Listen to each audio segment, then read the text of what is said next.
Welcome,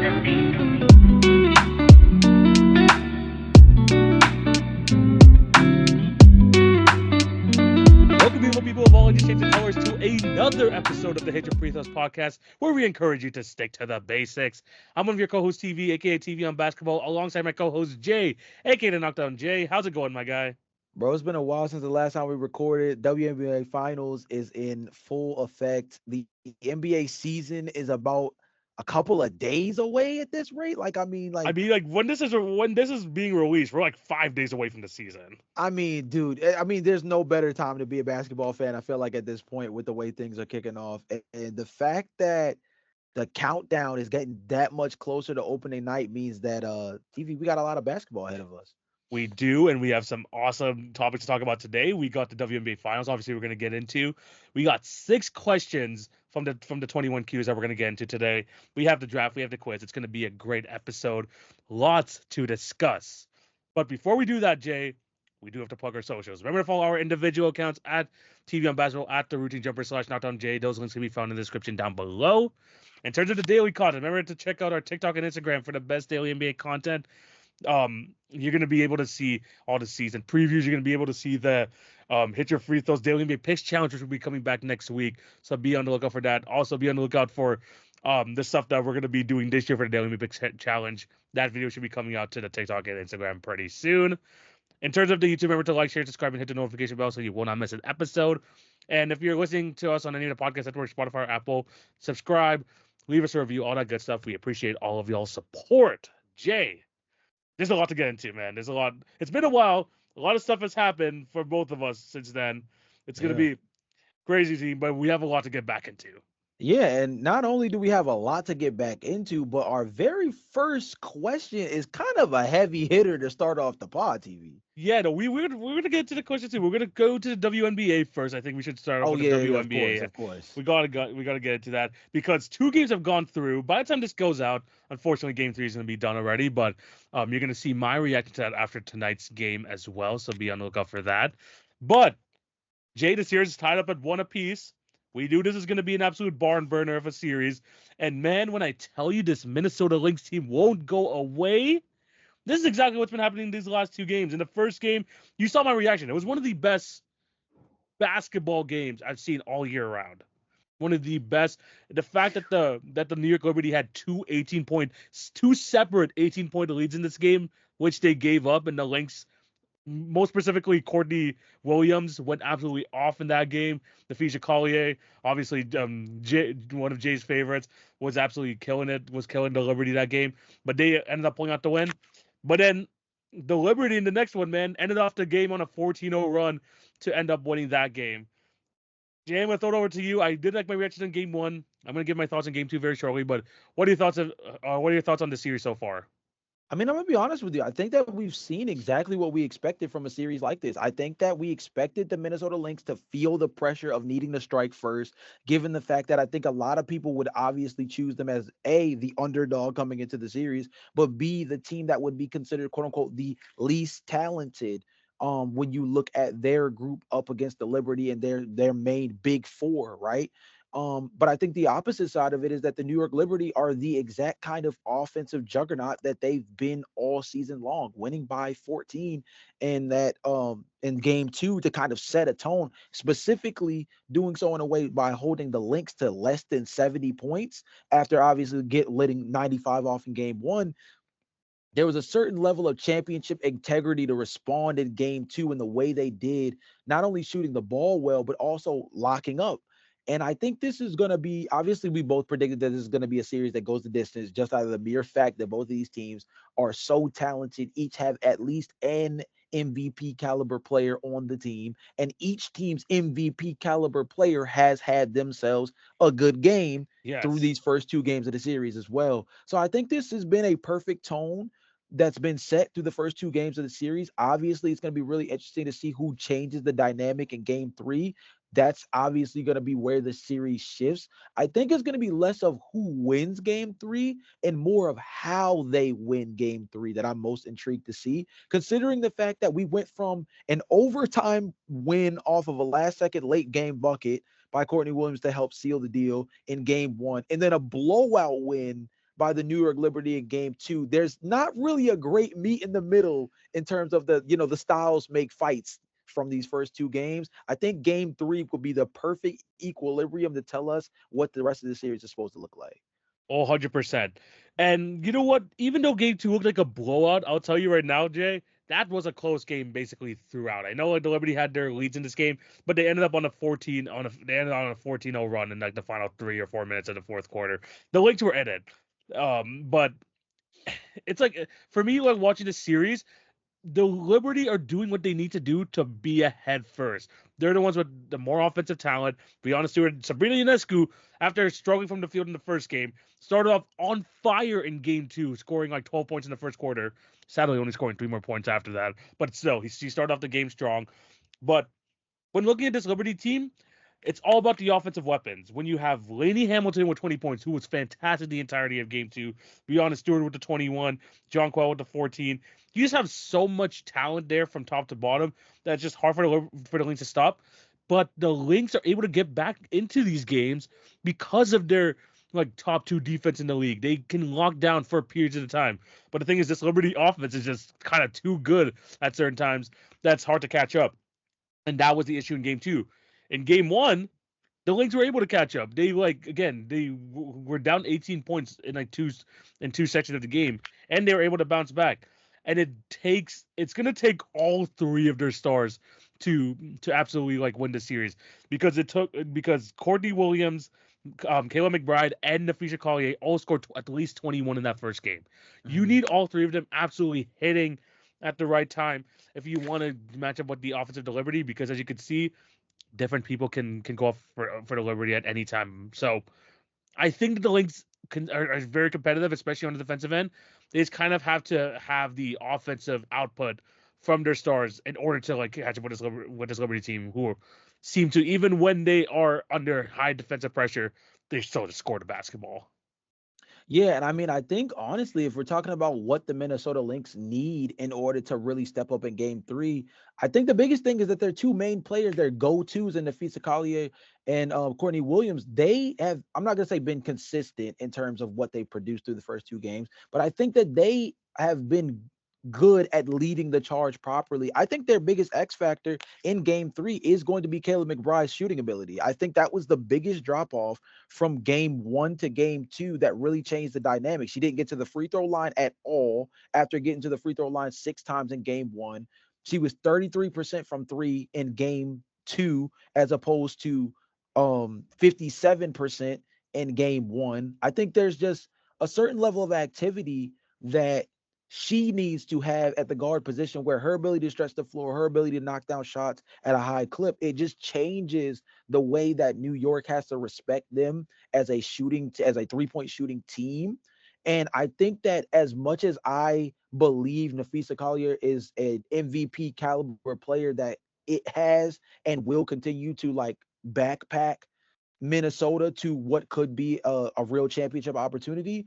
I also think that without a player like Kayla McBride playing to the kind of like all-star caliber pace that she's been at throughout a good majority of this postseason, they're going to struggle against New York. I think they need a player like Kayla McBride to step up as their second or third best player in yet again another series in order for them to be competitive. We saw on what her playing at that level means for this team. We saw also in game 2 what her not playing at that level can also, how it can also limit this team. I think she's the biggest X factor, maybe of the entire series, to be honest with you. Her shooting stroke, her shooting streak could be the biggest thing that determines, how far this series goes. It's no surprise that in a game where Kayla McBride scores 22, the Liberty are able to pull out the win. Also hit 9 threes, which is pretty huge for the Lynx. And in a game where she only scored 8 points, the Lynx only hit 6 threes. That's where they struggled offensively, scoring to 66 points. So she's going to need to be absolutely fantastic. I know Nafisha Collier and Courtney Williams have been the story, but Kayla McBride needs to be at that level in order to kind of compete with the Liberty offensively. Because even though you could slow down the starts, let's be honest, in game 1 they slowed down Breonna Stewart to a certain extent. They slowed down Sabrina Ionescu to a certain extent, but they're still only won by 2. As good as a game you can do against them, trying to limit them, especially from the in terms of field goal percentage. You still need to score points yourself, and that's what they need in order to win out the rest of this game. But the Lynx did what they need to do, and they took home court advantage. So if they can somehow win tonight's game, as of recording, you guys are gonna know the result when we release this tomorrow. They have a chance to close this out on Friday. So at home. So if they can take this one in Game 3, the Lynx are in a pretty good space to try and close this out, especially in their home arena. Yeah, I'm very intrigued to see where this whole thing goes. Like I said, I think game three is going to be a real tone setter for really what the rest of the series looks like. Again, not necessarily who wins being the main dynamic, but how they win. Again, we have not seen really a good benchmark for what this series is supposed to be through two games, just considering how weird one game to the other has played out so far. I think game three is going to be the I think the winner of game three is going to obviously have the momentum going into game four, considering the fact that they changed the dynamic of the series by taking a 2-1 lead. But I think the other thing is just that I think there's going to be a certain level of confidence that comes out of, well, we blew them out and then we put together another good game if you're the Liberty, or we're coming off of a blowout, but we know that we can beat them in close matchups coming off of the game one, going into game two, and then maybe rebounding in game three if you're the Lynx. So there's a different dynamic for each team where depending on what the who wins and how they win, there's a certain level of momentum they go into game four with that kind of, sets up for a really strong, potential finish. 100%. And it's gonna be a nice next couple of games. Let us know what you guys think of the two games so far, and who do you think is gonna be able to pull it off in the rest of the series. The series is gonna end at maximum on Sunday, so it's gonna be interesting to see who is able to come up on top and who become the WNBA champions. Jay, it's time to move. It was time to move on to the season previews, and we have some heavy hitting questions to get into today, Jay. And the first one, remember, we got to our first 10 already. If you want to check out the previous episodes, we've done 10 questions of these. We're going through six today. So in the next episode, we're going to go through the final five, but today we're going to go through six. And we're going to go through the first question first, Jay, and then it's going to be who is the biggest name that's going to be traded this season? It's crazy that Carl Anthony Towns already got traded like during the preseason time, which possibly could have been like that name that we mentioned here. But now that he's traded, who do you think is going to be the next big name that's going to get traded this during the season? I mean, Bulls bias is always going to point towards Zach Levine. I think obviously that's the guy that stands out to me as the biggest name that could potentially be moved just because I think the talent level, it's kind of him. It's kind of him and Brandon Ingram as like the two names that come up the most that are like the most intriguing, but also fit the talent value of like a guy you would want to see change teams given their current role on their squad and kind of the lack of clarity on where they fit with their team moving forward. I'll stick with Zach Levine because I don't want to kind of like take two guys at once. I don't want to take two different players at the same time in terms of breaking them down. So when we talk about Zach Levine, obviously the most important thing is looking at the direction that the Chicago Bulls are moving in. Josh Giddey is going to have to be on the ball. That's just understood with his play style as a guy who kind of leads mainly as a facilitator. Kobe White is coming off easily the best season of his career. And the idea is for him to hopefully expound upon that, either continuing at the point guard position or as a two guard with a more off the ball role. We still have Io DeSumo. We just got Montez Buzelis in the draft. We have a lot of perimeter play that doesn't even include the fact that we still don't know what the heck Patrick Williams is as an offensive threat at this moment. So we are clearly a team, if you're talking about the Chicago Bulls, that is looking to find a way to feature a lot of different young talent in a way that, for example, with Josh Giddey, makes him worth the fact that we're going to have to pay that man soon because he's due for a rookie contract extension, or justify keeping guys like Kobe White and Io DeSumo on very respectable deals as opposed to moving off of them for draft capital. All of these things lean towards having to move off of a guy like Zach Levine, who is going to dominate the ball. He is a mainly an on-ball presence that just has real good off the ball charisma. He's a dude who I think you can trust to score off ball, but he is a guy that for a young team like this is going to dominate possessions. And we don't, as a team that's should be looking to tank, and B should be looking to try to figure out what we have in our young talent. Zach Levine should no longer be considered the kind of priority that he was once before. The only thing that should be viewed as a net positive when it comes to Zach LaVine moving forward is that every step he takes on the floor is a possible opportunity for him to raise his trade value, not to raise the stock, not to raise the stock of the Chicago Bulls themselves. I mean, like, as much as you want that to happen with Zach LaVine, man, I'm afraid that if Zach LaVine does well and if the Bulls do even a bit better than expected, do you think I don't know if they're gonna fall into that trap again, where they're like, huh, maybe this team is good enough, maybe this team can move forward. Who knows? But you're 100% right. This has to happen. Like whatever happens at least in this first part of the season has to be a Zach LaVine tryout. To be honest, a Zach LaVine showcase to the rest of the league to say, "Hey, look, we have this, former near 30-point per game scorer here. He can really help out your guard rotation if you need like, that extra guy in your starting lineup." That's what you have to show with Zach LaVine, and to the same like point, same thing with Nikola Vucevic. Obviously, not as big of a name, but this is what's going to need to happen because Chicago Bulls, you got to pick a direction. And at this point, you've fallen into this trap for too many years at this point. So going into that direction, trying to make sure that Zach LaVine is playing at his best, so other teams can you can get as much value for him as possible, is what's needed. Because clearly you're starting to go into the direction for a rebuild. It's time to absolutely commit. So I do like that trade option. I was obviously the other guy I was going to talk about here, of course, is Brandon Ingram, like you mentioned before. I do have a dark horse too, which I'll get to in a second. Okay. But Brandon Ingram, man, I feel like the trade possibilities for him is just too perfect.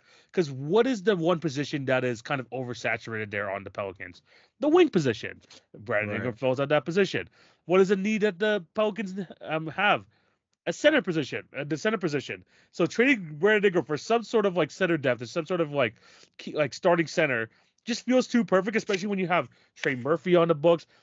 You have Herb Jones in the lineup. I mean, they're freaking trying to start Herb Jones at the center. I don't wish this on this man, who's one of the best perimeter defenders in the league. I don't want him to get hurt down there. But Yeah. on your most oversaturated position, and it feels like Brandon Ingram has kind of not fallen out, but it's kind of like being like the odd man out at this point, and you have a clear lack of setters on your roster. I feel like it's like a match made in heaven. I don't know who that team is yet, but it Mhm. feels like it's the perfect idea to trade Brandon Ingram to a team where you can maybe get some more center depth. And I think um I don't know if you see any teams that could do that at the moment, but I think that him being traded like at some point this season feels like it's inevitable. It feels inevitable.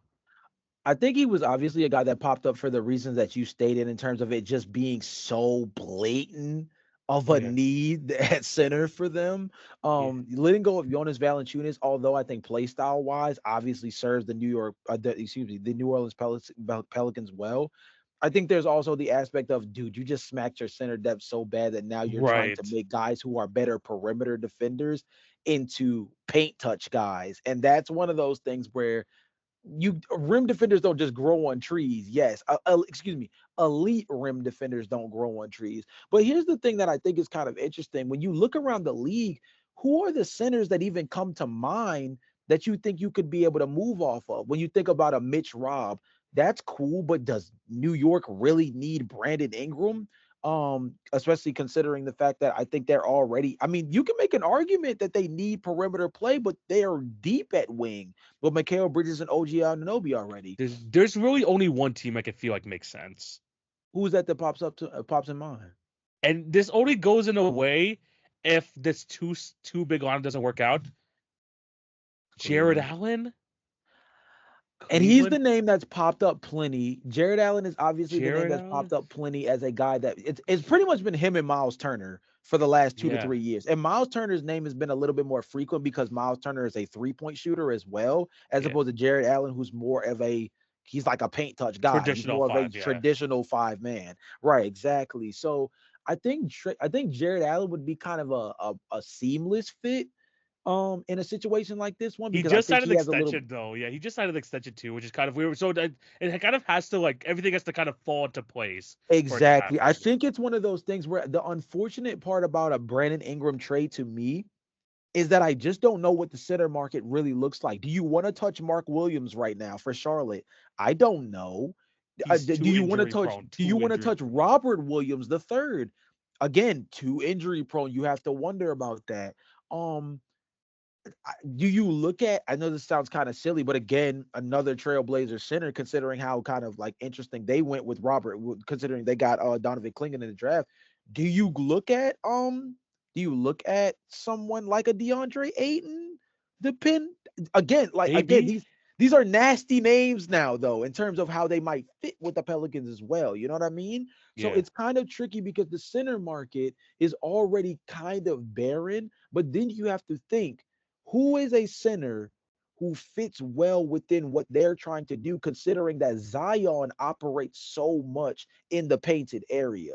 So that's the tricky part. It's actually one of the interesting reasons why the dark horse guy I had, unironically, was Miles Turner. Miles Turner is up to be an unrestricted free agent this upcoming summer. He is a dude Yeah. who the Indiana Pacers are going to have to make a real decision on. They're already kind of allocating real finances to Tyrese Halliburton, Pascal Siakam, Andrew Nimhart. There's going to be other guys that come down the pipeline because they're going to have to make a decision on Ben Mathurin soon. They have Isaiah Jackson at the backup center position, but is that the guy they want to move forward with and hold down the fort? Do they think that he is good enough to fill that spot for Miles Turner and feel comfortable enough moving Exactly. off of Yeah. Miles? These are the different things that Indiana is going to have to face. And if the answer is that Miles is one of those players where like the juice isn't worth the squeeze, he could be an interesting guy on the trade market, given the fact that the center market itself seems as dry as it is. I think the most interesting part with Indiana is what do they think they genuinely can get for Miles Turner, given his regression defensively as a rim protector over the last few years? Because Miles Turner, like under the radar, has become like this generation Serge Ibaka, for lack of Yeah. a better like a better comparison. The guy who used to be known for his high block rate, high contest rate, and slowly but surely his offensive game drifting more and more towards the 3-point line starts to affect his defensive intensity. And now Mm. you kind of wonder where he is um overall as a player, because he's in this weird limbo as a guy who like has the theory as an elite defensive player but doesn't necessarily have the statistical Yeah. background anymore to support that. But then he's also viewed as like a high octane, high volume 3-point shooter, stretch big type, but he's not an insane 3-point shooter despite what you might think, just given the fact that he's not hitting at an insane clip as well. He gives you stretchability at the 5, but he's not like an insane 3-point shooter. Yeah. So he's going to be an interesting guy that if he even is talked about on the market, what does the value look like? New Exactly. Orleans see the Could value, but perfect. Yeah. then is Brandon Ingram the guy that you can Yeah. really move to get a Miles Turner, given the current construction of Indiana? I think he fits. I think honestly, if any trade makes sense and then like both teams feel like they'll be on board with it would be that one. Mm, So like I actually do like that idea of him going there. Yeah, no, I could definitely see it happening. If Brandon Ingram were to get traded, I feel like, especially because he's also on an expiring deal on his own. So yeah. maybe both the two expiring deals, maybe both teams are more willing to do it. I actually do like that fit there. But for me, my dark horse, I mentioned it last week in terms of guys that maybe might have to be moved sooner rather than later. Michael Porter Jr. And here's the thing, may sound stupid, but I feel like there's a world where there's a team there in Washington that's willing to take the risk and have him be potentially a number 1 or 2 guy. I like where you're going with this TV. I And like it. I here's the like thing, it. and I know people hate this guy as of right now, but if he can win a championship next to LeBron, it's possible that this man can have a career resurgence here in Denver. Kyle Kuzma coming back in a trade. It's a contract that depreciates after this year, helps them money wise. Potentially can give them enough money to like save up to bring in Aaron Gordon. He's still under contract for another 2 years as well. Kyle Kuzma, Yeah. like I know he's not the most sought after thing, but given the cap scenario you have, the Wizards are willing to maybe take these type of risk and hopefully get the number 1 guy in Michael Porter Jr. Kyle Kuzma probably would be best fit as like a fourth option on like a contending team. A trade could be there, and like they could, maybe give you another bench piece as well, which you're desperately needing. I could see something happening there.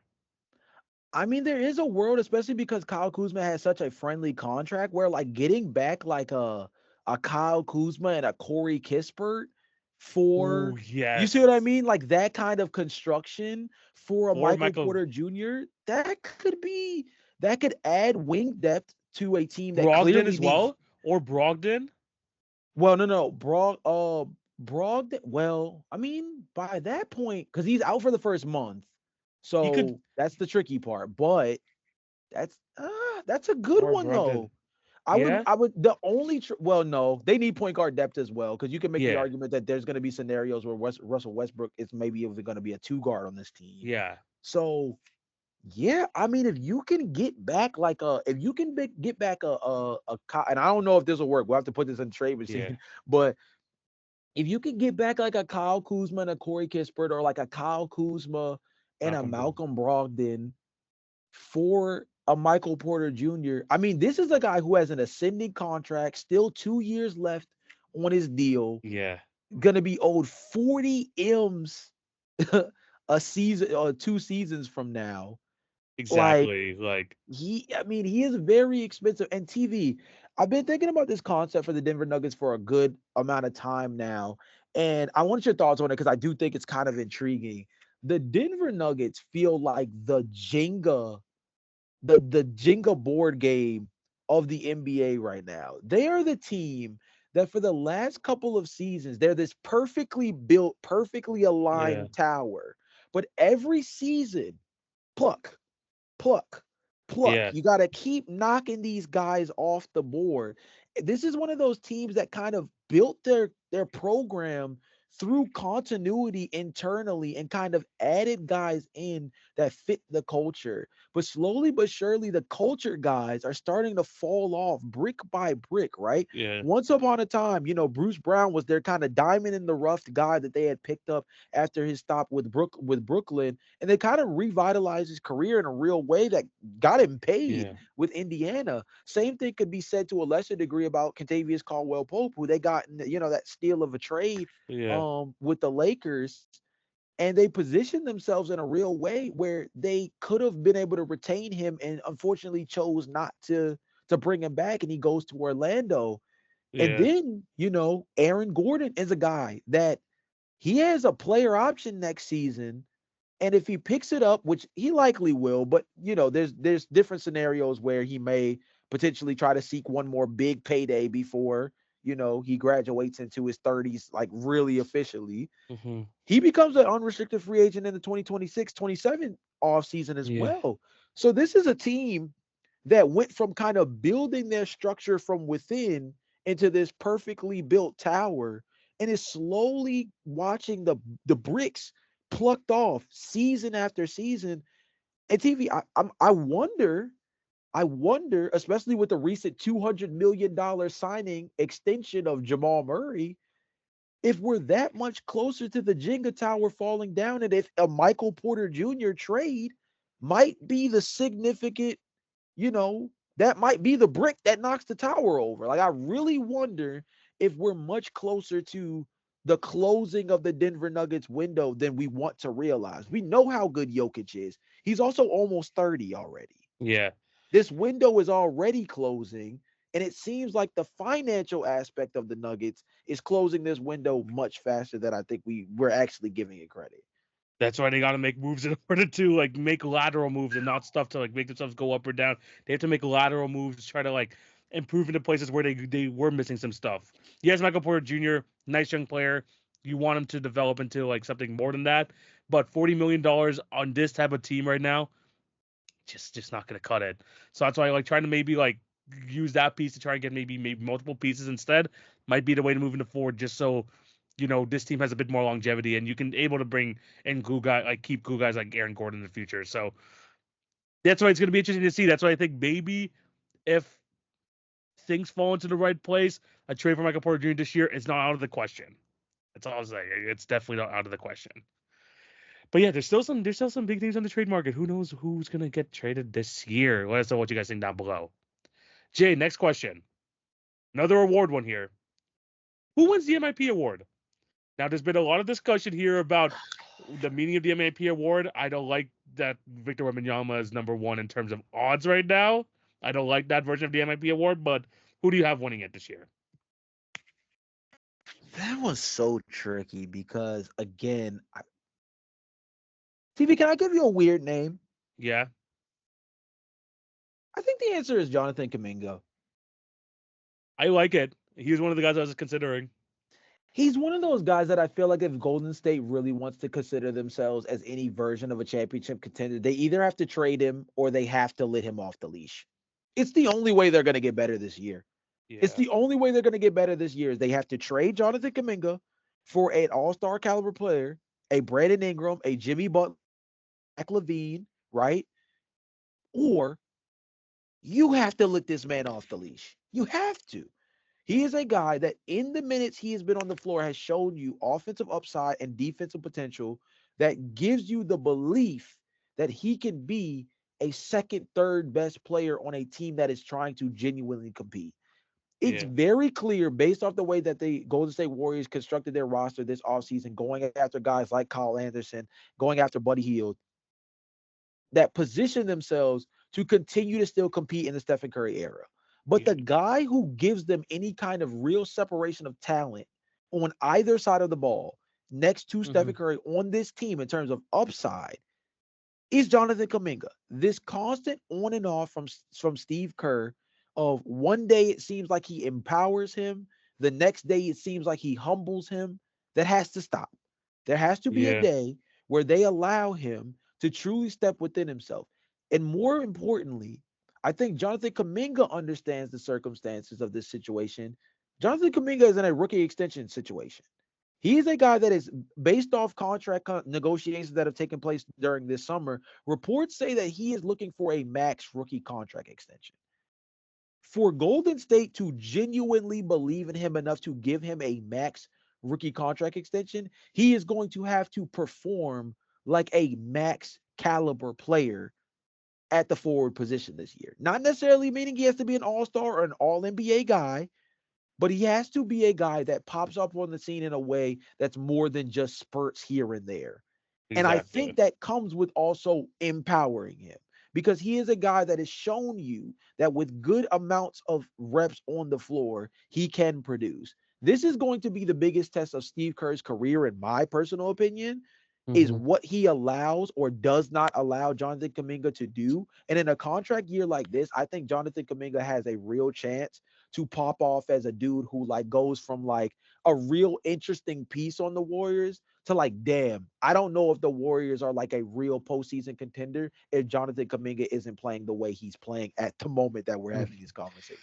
Yeah, no, you're 100% right. It feels like he has like his like big moments that feel like he is a long-term piece for this team, but somehow he just keeps having this like leash on him that doesn't allow him like be fully him. And at this point, if you're the Warriors, you're losing a bunch of your core anyway. You're trying to balance the today and and like the future. You kind of have to let these players be themselves. And I know you've mentioned this in the past about him not fitting the Warriors system, but you kind of have to like in order for this team to grow, you need to have some other players like the Steph Curry and Jonathan Kuminga. You feel this Warriors team. I mean, they wouldn't have kept him for this long if they didn't feel like he was a long-term piece for this team. So if you really want him to like develop into be that guy, stop trying to mold him into what you guys need him to be, but you just need him to be that next guy to Steph. That's the only way this is going to be able to work out. So yeah, I 100% agree with you. If he ends up being like, being let free, like off his leash and be able to do his own thing, he has a good chance at MIP. Will that happen though? Will Steve Kerr stick to his ways? We're gonna have to wait and see. But I do like that choice. For me, I have someone who I think is gonna end up winning it, and someone who I think will be a dark horse. Okay. The way who I think is gonna win is Jalen Williams, J-Dub. I feel like now that he's transitioning to his more natural position as a 3, he has an improved 3-point shot. And now he's gonna like be like basically the second option offensively, the clear second option offensively next to Shai Gilgeous-Alexander. I can see him doing like a 23 point per game season. He becomes an all-star. I think J-Dub is next up there in terms of like being one of those um top 25 wings in the near future. He's just like improving at a rapid rate, and I think that with another great season, he's going to become MIP. For my dark horse, might be some Raptors bias, but I'm thinking Emmanuel quickly. Tell me the pitch. I can see where you're going though. He was stuck in that 6-man role for the Knicks for the longest time. If you see his stats post the Knicks trade, he was averaging like 18 and 9 as a member of the Toronto Raptors as the lead point guard. He's actually a lot better passer than many people think. Full season as a Raptor point guard, I mean, is it out of the realm of possibility he can average like 19 and 8 on like 50, 40, 80 something? He's an improved 3-point shooter. He takes smart shots, and he's actually like transitioning to his point guard role well as the lead ball handler for the Toronto Raptors. I mean, if the Raptors do well, and I think if like Emmanuel Quickly is going to be a big part of that, and I think with a full season under his belt as a starting point guard, I think there's a good chance that he can jump into these discussions. I think, okay, so kind of tackling this one a little bit more because the J-Dub one, I feel like the biggest thing with him too is that the fact that the Oklahoma City Thunder for 60 wins this year has become like mainstream is one of those things where I think a lot of Oklahoma City Thunder players are going to get real consideration for a lot of awards this year. Yeah. So that's kind of the start of Yeah. J-Dub's campaign. Emmanuel Quickly, to me, I think he has a very good runway to really tee off this year. Like, Yeah. first of all, like you mentioned beforehand, having a full season now to really acclimate himself as the lead man for the Toronto Raptors at the point guard position is really important because there's nobody really in his way. I mean, you guys' backup point guard is Davion Mitchell currently. Yes. So to be nice, I think the easy way to say it is Quickly he's going to be playing a lot. He's going to be playing Yes. a decent amount. Yes. So I think that's number one. Obviously, that's a big transition away from, a bit like you mentioned beforehand, being the sixth man for the New York Knicks. I think the other thing, too, is the green light for him now coming with the recent contract extension that he got for this team, I think also empowers him to be much more of a force on the ball. It's going to be interesting to see where Quickly kind of ranks amongst the point guards in the Eastern Conference by the end of the year. Obviously, I'm not picturing Quickly as finishing as like an all-star in the East this year or anything like that. The point guard slash guard position in the East is still pretty respectable at the moment. Hmm? But I think he's a guy that we're going to be having conversations about throughout the entirety of the year as like this steady hand point guard that like just finishes the year 22 and 6 or something like that on really good three-point shooting splits. And we're like, wow, like, are the Raptors kind of cooking with something? Like, I think this is going to be a year where we see guys like Quickly, RJ Barrett, Scotty Barnes. I'm really interested to see what your boy Jacoby Walter does in this He's gonna be out the first 6 weeks, which is tough. But I mean, yeah, it's hopefully, gonna be yeah. interesting to see what his progression is like within this roster. He's clearly going to have real leeway when he gets back on the floor. It's going to be interesting to see what the Raptors do, but I'm very intrigued by the trifecta of Quickly, Barrett, and Barnes. I think Quickly has the best chance of being like the surprise player of the league this year of like anybody in the Eastern Conference. I think Quickly has like the best chance of being like the damn, we need to be watching the Raptors more because of like Yeah. a guy like Emmanuel Quickly playing this year. Yeah. And that's big praise considering the fact that Scotty Barnes is a one-time all-star already. 100%. I mean, like, I have a lot of faith in these Raptor guys. I mean, like, Quickly is one of the guys I'm gonna be keeping a special eye on this year. But like, he's gonna have the opportunity. It's about him. Like, he showed it a bit last year at the end. Now, can he do it for the length of the season, doing it for a full 82 games? We're gonna have to wait and see. But he definitely has the opportunity, and I'm definitely excited to see how he's gonna be able to do this upcoming season. Jay, next question though, and this is one that you came up with. Who do you think is gonna be the most productive rookie for a playoff caliber team? Yeah, Yeah. so I came up with this question literally as a cheat code to give me an excuse to rave about Zach Edey for like 2 minutes. Hell Um, yeah. I was gonna do that too. But because yeah, I have another guy. I have another guy, but I was gonna do that too. this dude is just this dude is unbelievable. Like this is He's crazy. perfect. He's perfect for the Grizzlies. He's Absolutely perfect. exactly what the heck the Grizzlies need at the center position, and he is going to fit immaculately next to Jaren Jackson Jr. if Jaren Jackson Jr. can get back to his 36, 37% three-point shooting clip. Like, this dude is averaging 13 and a half points, 54% from the field. He's shooting a decent clip from the free throw line, not crazy attempts or anything like that, but 73% from the free throw line is good considering the fact that this is a guy that has a pretty soft stroke around the basket. 7.3 rebounds, almost 1.5 blocks per game, has been able to do a lot of this without fouling. You don't want to blow up the preseason too bad, right? Let's not get too crazy. Let's not, let's not overthink the fact that this is very, very limited sample size. But the thing for me with Zach Edey is just he is a dude that when you think about what the Grizzlies have been missing, really over the last season and a half, is just a mean streak in them that they once had with Steven Adams. And for some reason, just like, I don't know why they gave up on Steven Adams. Obviously, he was injured, but that mean streak that Zach Edey provides, along with just having a physical presence in the paint that Mm-hmm. has an offensive mindset, mind you, because that's the biggest thing that separates Zach Edey from Steven Adams to me, is Yeah. that Zach Edey like is a paint guy to score. Like, he's a Yeah, good he's a defender good around the touch. He's a rim. good touch. Yes, he's a good rim defender. But let's be honest, Zach Edey is a guy that, like, his paint touches are about getting the ball in the basket. So I think the biggest thing for me is just the fact that, like, if you have John Morant as like this like bowling ball figure of a slasher that also is a big time facilitator at the point guard position, you have a stretch two guard in Desmond Bain. You have another solid on ball creator slash defensive wing guy in Marcus Smart, and you kind of like pepper in a guy like a Zach Edey at the center position. You have a makeup for a really good team when you also talk about hopefully getting Jaren Jackson Jr. back relatively healthy. Mm-mm. Like, you're looking at a really strong team. I really love Vince Williams as a three guy for him. There's certain indications that tell me that Vince Williams should just start. I'm just keeping it a bean with you. Yeah. And I think that team would just be insane if you just have John Morant, Desmond Bain, Vince Williams, Jaren Jackson Jr., and then you have Zach Edey at the center position with Marcus Smart off the bench. Like, something about that just tells me that that this kind of team should have the Memphis Grizzlies at like 45 plus wins, like, automatically. And I think that just goes to show how much faith I have in a rookie like Zach Edey just being able to hold down the fort at the center position day one. This is giving Yeah. Walker Kessler vibes, but more offensively. Yeah. No, he's going to be a massive. And I mentioned this when it comes to the Rookie of the Year talk last week.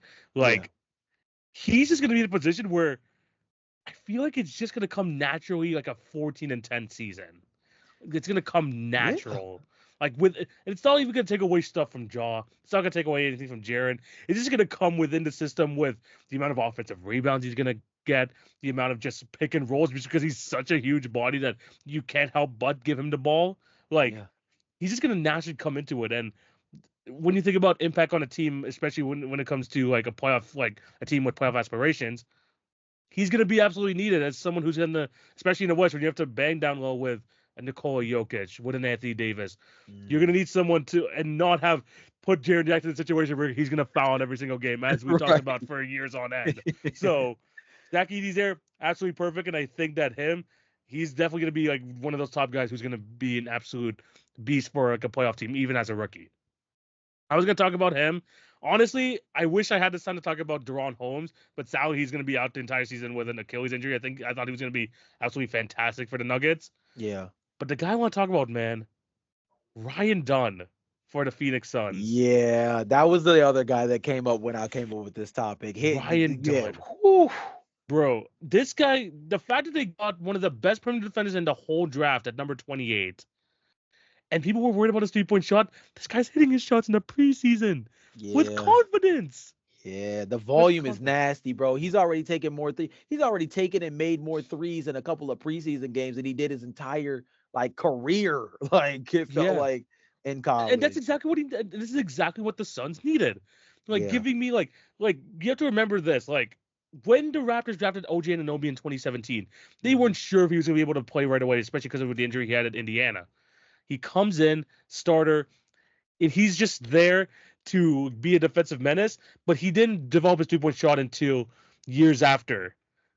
Now Ryan Dunn already early on, he's gonna develop into his NBA body a bit more, but if he can become that perimeter defender and hit the occasional three when asked for it, he's not gonna be asked to do this a lot throughout the season. But if he can just do this on a regular basis on maybe like 2 or 3 attempts, that just adds a whole other element to this Phoenix Suns team who are just lacking in the defensive on the defensive side of the ball. If anyone's gonna be like a play a massive role here, I think Ryan Dunn's gonna be that guy.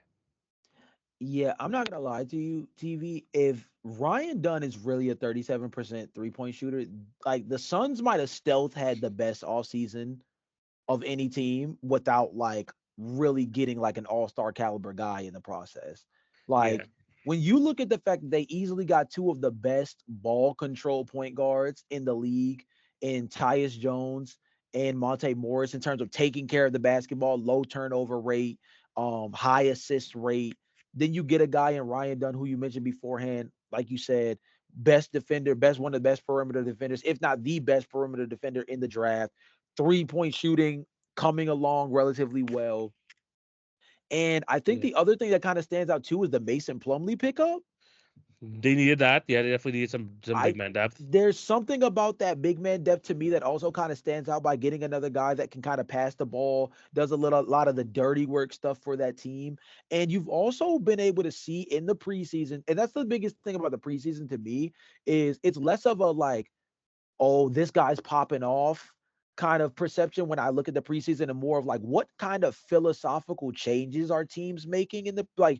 preseason is more where I think teams are trying stuff, and Yeah. that's more of a reflection of what type of philosophy they're going into the regular season with, more so than like, oh, this obscure random guy who we didn't know was really filling a roster spot now just popped off for 25. Maybe he should get more PT. You know what I mean? There's a Yeah. difference. And one of the biggest things that stands out for me is Mike Budenholzer has this team shooting threes out the Yes. wazoo in the preseason. If you look at that combination of moves, along with Budenholzer clearly having this team that's coming off of a year where, again, this is a team made up of a lot of mid-range three-point, I mean, mid-range shooting demons like Bradley Beal, Devin Booker, Kevin Durant. Like mid-range demons. If Yes. he's able to philosophically change this team into more of a three-point heavy volume team with guys who are all good at shooting the three ball at a high clip. You also have Grayson Allen on this team, right? Who's a big three-point shooter. Royce O'Neal is known as a corner three-point specialist. You Yes. go down this list and you add a Ryan Dunn into that. I'm not gonna lie, TV. Phoenix feels like the team that like is gonna. We're looking at them, and because we're so worried about their injury concerns, we're always gonna pencil them around closer to like fifth or sixth because we're banking on like their big three to miss like a combined 40 games, Yeah. right?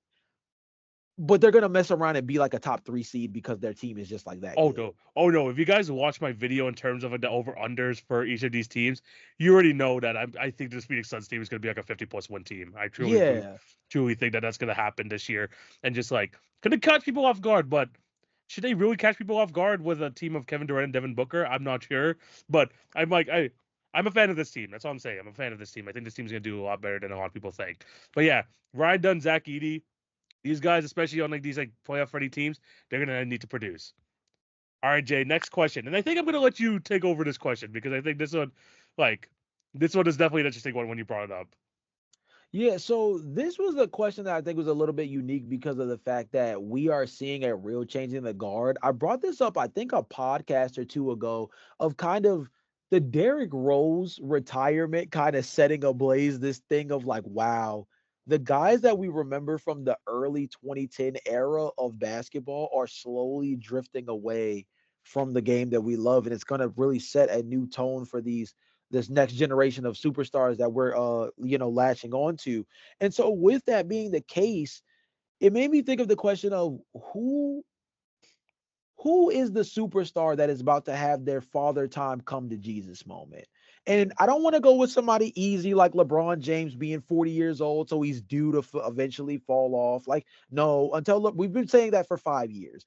I don't want to talk about Chris Paul, who has already slowly but surely been kind of showing signs of decline, dating back to his last season in Phoenix, not necessarily being as Golden State Warriors Hmm. last season, and now kind of being on a San Antonio Spurs team that's more so just gonna be happy to be chippy all season long.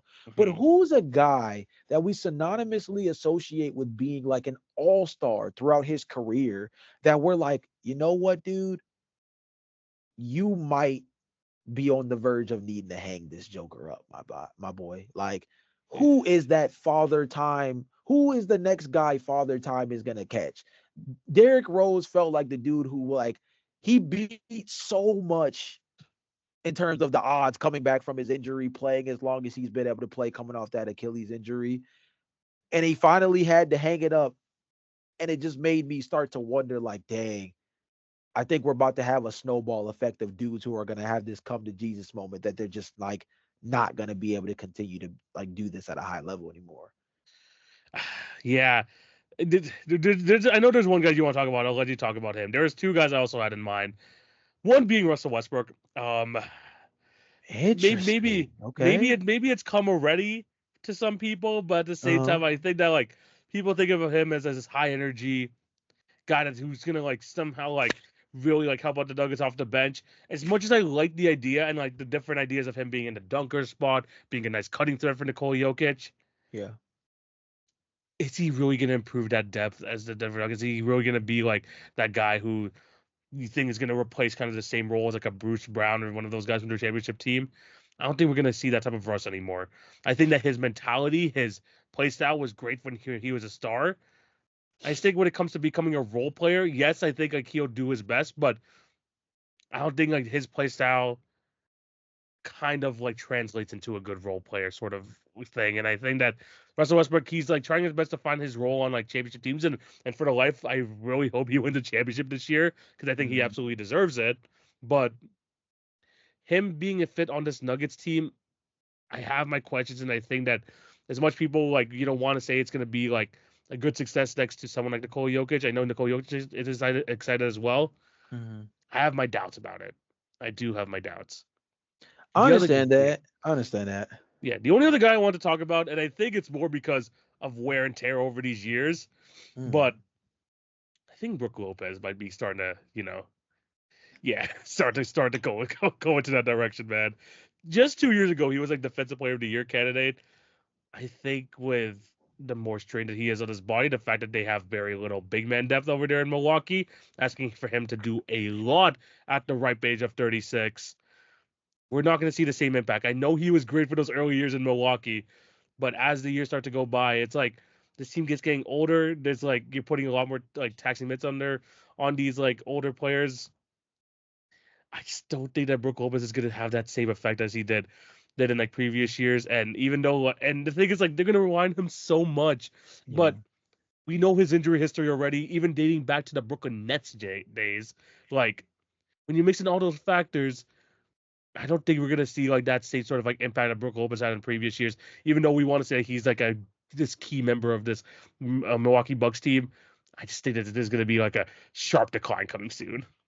Yeah, I think for Russ, like you said before, I think a lot of people have already kind of viewed a real, come to Jesus moment for him, considering he's already had to convert himself into a role player in a couple of different situations.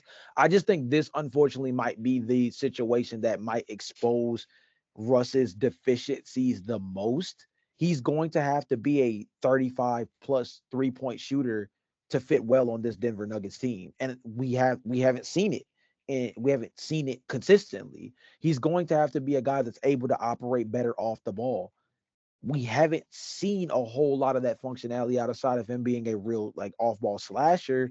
We haven't been able to see him create offense off the catch, off the bat, like like the way he does off the bounce. We haven't been able to see him play next to more of it. I mean, well, obviously we've seen James Harden, but he still has very like pass first tendencies here and there. Jamal Murray is kind of a green light go kind of point guard. And I kind of worry about him defensively as well. So, but that's kind of something we've always had questions with Russ about Yes. over the last couple of seasons. He's been a gambler. He's a guy who's a big gambler, high risk, high reward type of guy defensively on the perimeter. And then for Brook, he was also another guy that kind of came up when I was going through my list of potential dudes for this kind of topic, Yeah. because I feel like Brook Lopez is that guy that, like, we know what his name value is, but we have to actually start considering his situation. And like, all jokes aside, and we've said this a few times throughout this offseason, the Bucks are old.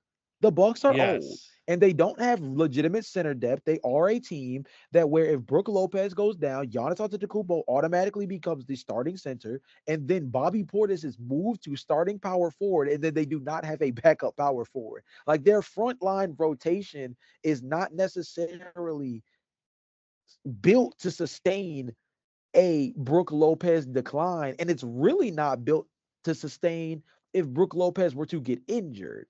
I think Yes. the one thing that gives me a little cause to pause about Brook Lopez is, A, last year was just very unprecedented across the board for the Milwaukee Bucks on both sides of the ball, but especially defensively, considering this was their first change in defensive philosophy, Yes.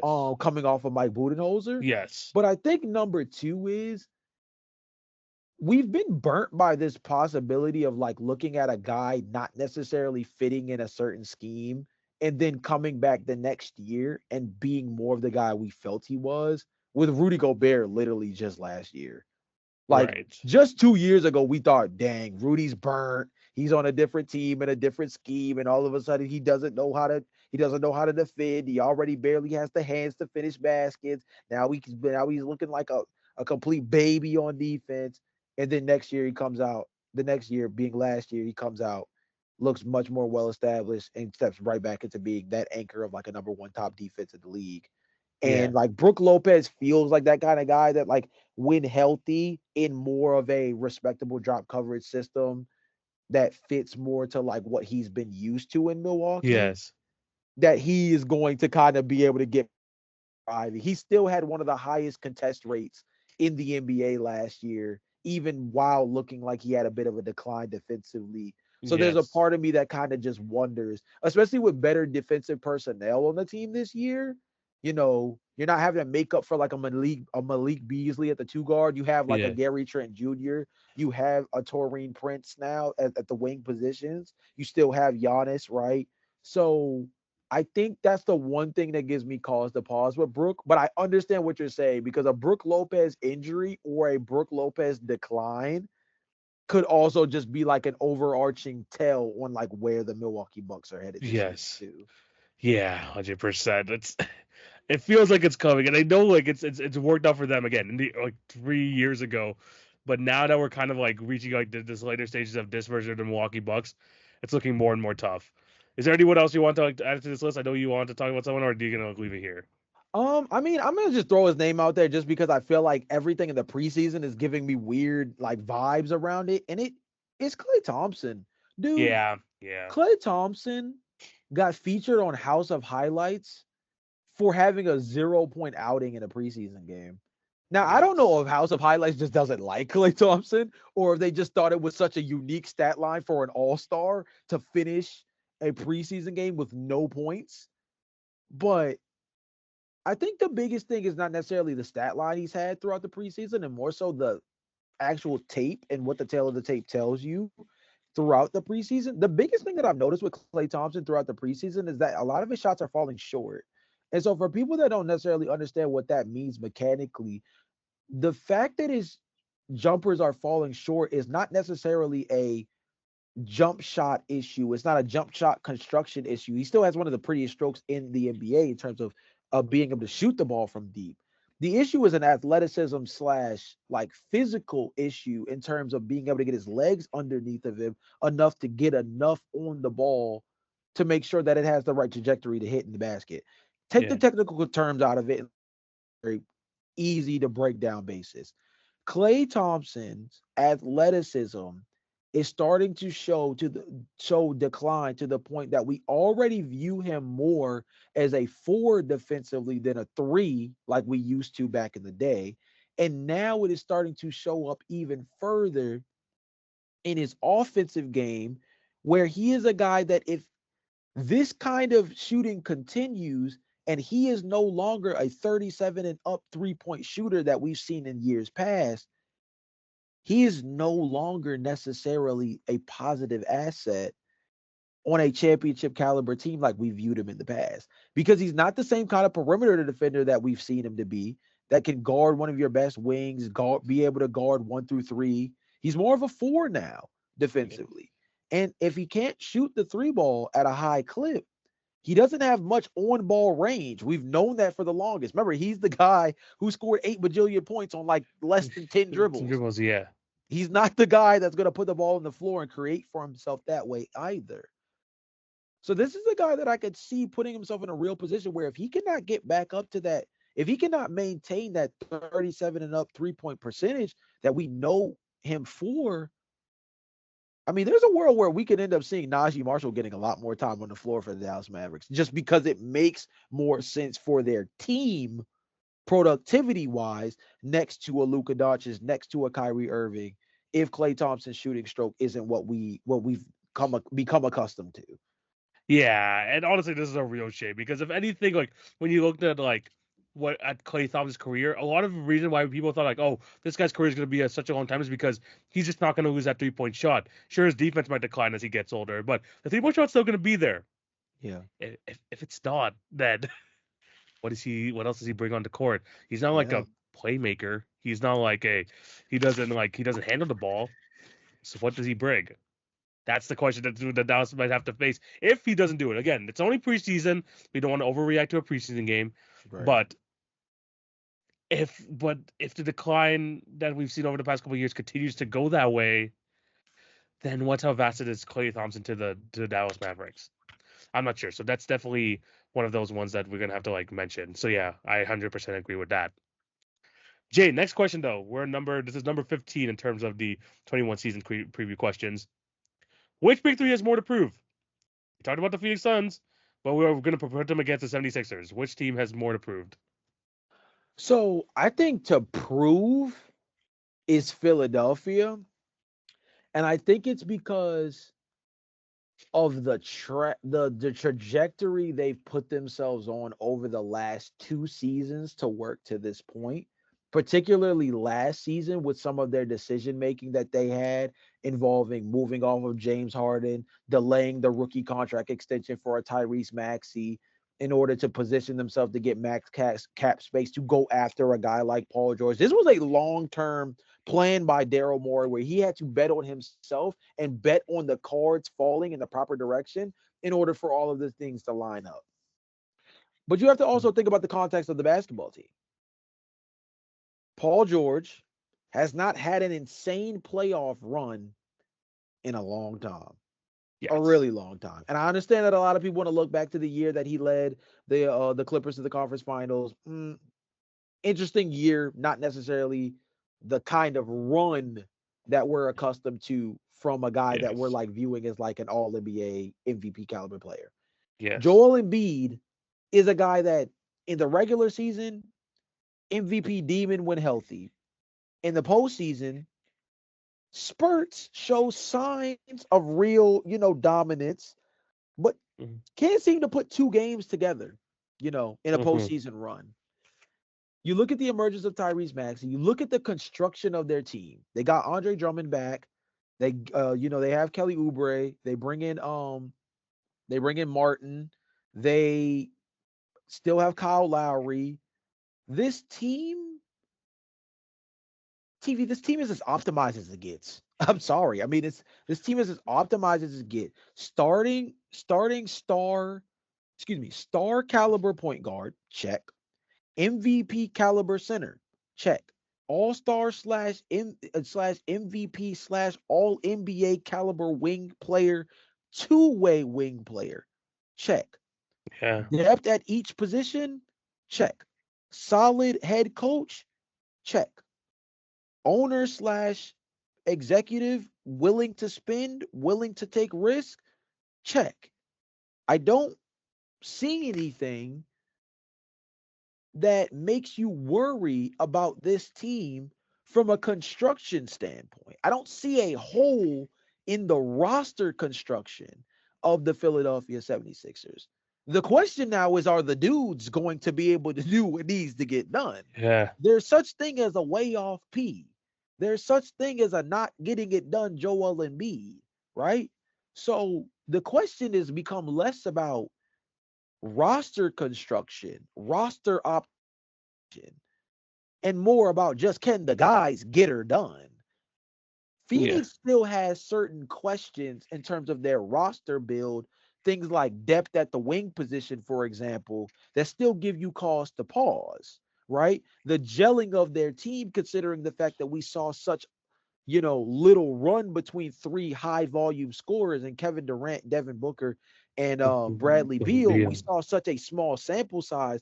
There's still that question behind that, considering that their playing styles are all so similar that they can kind of step on each other's toes. No, Joel Embiid, Tyrese Maxey, Paul George, it's a harmonic fusion of talent in terms of the skill sets. So it should fit. It's going to take time, but it should fit seamlessly in a way that Phoenix does not have the liberty of. Yeah. So I think that Philadelphia, when we're talking about the most to prove, Philly has everything you need. And the only question is health, because it always will be. That's for all 30 teams. Yeah. And are the guys that we know are good enough to actually get it done? Yeah. No, for sure. I think you're right in terms of, like, I feel like the Philadelphia 76ers, like, individual players in the big three have more to prove, whether it's Paul George, whether it's Joel Embiid, because we need to see them progress further, Uh, like for their own legacies, in my opinion. Like, I mean, as a whole, I mean, Tyrese Maxey still has a lot of time. Let's be completely honest. He right, has a bunch of right. time, but Embiid and Paul George all have their playoff demons that they're trying to exercise, and coming together, they're trying to do it to, like, they think, oh, like you mentioned, this big three has this, like, perfect fit next to each other: a wing, a guard, a big. Y'all are set, but are you going to be there when it matters the most? Are you going to be able to make it through an entire regular season without having to put your team at a disadvantage come to playoff time? We're already seeing it with Paul George. That's all I'm saying. We're already seeing, like, with the injury he has already. It's not good omens. But at the same time, like, I think that this 76er team, especially with this big three in general, they have, in the sense, they have more to prove just because the individuals within the big three have more to prove, more than the team itself. I The understand. Phoenix Suns, on the other hand, I think as a unit, they have more to prove because they had something good going there. Remember when they had Mikal Bridges, Campaign, Chris Paul, all them boys, they Mhm. made it to the finals, and they thought that it was the right thing to do to pivot away from that sort of roster construction, get Kevin Durant, get Bradley Beal, and try to win using the Break Three formula. Mhm. Now, them as a unit, they have something to prove because they Mhm. they put all their eggs in one basket. They were already finals contenders, apart, like, from the previous regime, the previous era of this team. But Yeah. they pivoted to this because they thought that this was what they need to get to the next step. And clearly, it hasn't been. They got swept in the first round last year. Yeah. As individuals, I don't think they have much to prove at all. Because maybe like, Devin Booker to a certain extent, but he's not like in that position, especially because he's not, like, he hasn't been, like, winning an MVP or something like Joel Embiid has. But Mhm. Kevin Durant's legacy is already set. We already know that. But as a unit, Phoenix Suns, they need a reason to say, you know what, it was the right decision to pivot to this sort of team instead of rocking out with the depth that we had in the past. Philadelphia, on the other hand, you have the individuals that need to prove themselves. Here in Phoenix, they need to prove it to themselves that this decision was worth it, bringing all these three together. Yeah, I think you make a really good point when you talk about the team concept of it, just like the validation of it all. Like you don't take that kind of swing for Bradley Beal, given the fact that, okay, again, Mikal Bridges was on a very team-friendly contract at the time as well, and steadily developing. Cam Johnson was a guy that was growing within your program and was being known as like a very solid 3-and-D wing within your roster. And you had real, cap flexibility, nothing insane, but definitely, positive inflection points here and there with that first Kevin Durant trade being kind of the first upsetting of the apple cart, and then going after Bradley Beal, it kind of was like insult to injury, where it's like, well, like if we're gonna do this thing, we're gonna do it as big as we can. Yeah. Well, if you do it as big as possible and it blows up in your face, it could set your franchise back for years to come, in terms of also kind of setting a tone for fear of not maybe wanting to make these kind of moves again down the Yes. line. And so I do think there is kind of like a, we need to prove it to ourselves as Phoenix, that I think is a really good point too, because we thought the big three era died, and they tried to bring it back. And the only way that you can kind of bring back an era like that, of kind of assembling this insane group of superstars, is to win. And if you don't, it justifies that there's a different and better way to go about Yes. constructing your roster than just putting a Then bunch of talent on the floor together like that and giving up everything to do so. They and giving literally up have given up everything. everything to do it. Yeah, So in yeah, terms of like a group, I guess Phoenix, but I mean the 76ers, like they're the players within the big three. They have more to prove themselves. Yeah. So I think that's the way I look at it. Jay, final question for today. We're gonna end up doing the next five in the next episode. Just plain and simple, Jay. Who wins Defensive Player of the Year? Plain and simple. TV, tell me why it's not Victor. Like, can you like just tell me why it's not Victor? Like, It you should know, be. It should be. But can he win it if the Spurs are still a bottom half of the league in defense? TV, you almost did last year. He Like, came that's second, yeah. that's the thing. Like, you like normally that would be Yeah. my logic as well, right? Is can they really be that bad defensively as a team, and he still finished second in DPOY? Yes, he Yeah. did. So Can, can now can this Rudy team, steal it though? Like if the Minnesota Timberwolves are like that the, good of a team okay, defensively, full transparency, I really think they're not going to give it to Rudy again. I really don't think they're going to give it to with Rudy the again. amount of backlash that they've had, they I don't don't, don't do. listen. If I'm putting my ballot together at this very moment, I'm gonna tell you the 5 guys that you should watch for DPOY. You can go ahead and put this in your underdog fantasies. I'm telling you this right now, dude. The 5 guys to watch for DPOY, in my personal opinion, that have a real chance of winning DPOY is Victor Wembanyama, Chet Holmgren, Bam Adebayo, Yeah. Anthony Davis, and I'm gonna be honest, this one sounds a little crazy because I just feel like the inconsistency is not the most telling thing. But I think that Evan Mobley is about to reemerge as a guy that we look as real DBOY candidates. Yeah, no, Those are the he's 5 he's always real in those candidates talks, yeah. that are going to be in those conversations, that people are going to really be putting stock in, that people are really going to be watching their team defense, their individual highlight plays. Victor is going to be the only guy in this group that if he wins, it's off of individual talent alone. The San Antonio Spurs are going to be at best the 19th best defense in the league. And that would actually be an insane improvement, by the way, Yes. right? But every other guy I named, Chet Holmgren, Bam Adebayo, Evan Mobley, Anthony Davis, they're going to all be on teams that are going to finish somewhere between 10 and 15 at the worst in terms of team defense. And it's just Yeah. going to come down to individual performance at that point. Yeah. I think Rudy Gobert is going to be one of those guys that, especially when you look at the fact that the man has so many DPOYs already. And I'm not hating on him for that, by the way. He is an elite defensive player, bro. But Yes. I think there is always going to be a point where we want to see a changing of the guard when it comes to any of these awards. And Rudy Gobert is one of those guys where I think specifically Chet Holmgren and Victor Wembanyama, they take what a lot of we've seen from Rudy Gobert over the last couple of years and they put a little bit more sauce on it.